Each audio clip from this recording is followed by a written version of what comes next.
Right, one thing that I'm being asked a lot about recently is being on prep and the mindset behind being on prep. Do I find it hard?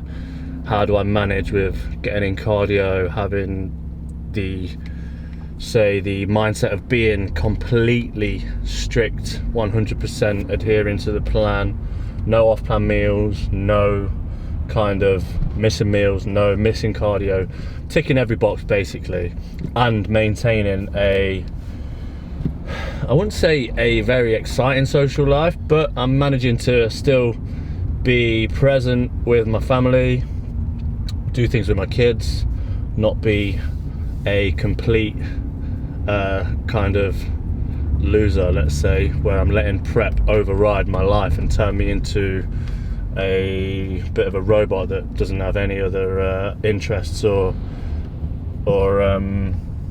commitments. So one thing I got asked was, do I find it hard?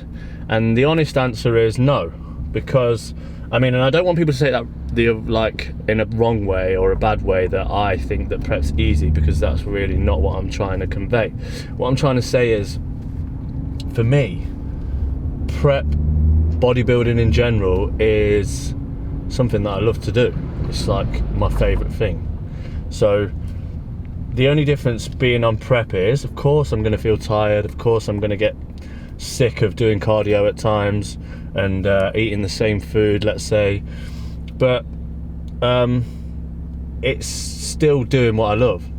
So to me, that's not hard. Like, I'm not going to sit here and go into detail about my life and how hard it's been, but I've been through situations, I've dealt with things that are actually hard. Now, bodybuilding, prepping, is that hard? Is it really? Not really. On the grand scale of things, it's not. We're doing something that we love to do. It's an absolute luxury. So there's nobody forcing me to do it. There's nobody kind of making me do the things that I'm doing day to day. It's all something that I really love to do. So getting up and training, getting up and doing your cardio. Cardio gets boring. Let's not try and sugarcoat anything here. Like, doing 45 minutes plus on a Stairmaster, it's not easy and it's not enjoyable, but it's a means to an end. You've got to do what you've got to do. This is what life's all about. You've got to do things that you don't really want to do at times to get to where you want to be in life. And if you've never had to do something that you don't want to do to get somewhere that you want to be, then I think that you're probably not really achieved what you could potentially achieve in life. So you've got to look at that in that aspect. You've got to apply means to an end to that aspect of prep. It's just something that you've got to do, so deal with it, take it on the chin and get it done. When it comes to like eating the same sort of meals, so I'm very much a meal plan kind of guy, and that is year round. So off season, meal plan; on prep, meal plan. The only difference is off season, we'll be having one cheat meal. Let's say I call it a cheat meal, call it whatever you want. Not getting into that right now, people's perception of what it should be called. It's a meal that I have with my family, that we just sit down all together and eat whatever we fancy for that one meal. It's not a day, it's not anything else. But yeah, that's pretty much the only difference. So eating the meals day to day, that's cool with me. I really don't mind it. I like my meals. I know how to cook them to my preference with my seasonings, etc.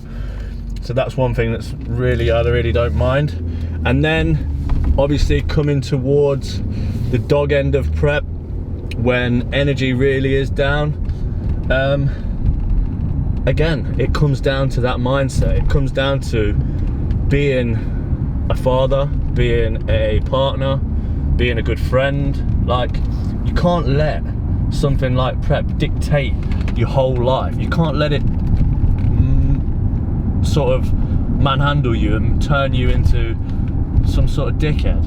Like, I've spoke to people that are on prep before, and I'm talking to them and I'm like, is this really what you want to be? I'm not going to let prep grab a hold of me and turn me into somebody that I don't want to be, because it can change people and it can really make people miserable. It can make people angry and not very nice, and I really think if that's you, then you need to reassess and maybe take a step back from bodybuilding or competing, let's say, because that's compromising who you are. And at the end of the day, nothing or nobody should ever make you compromise who you actually are.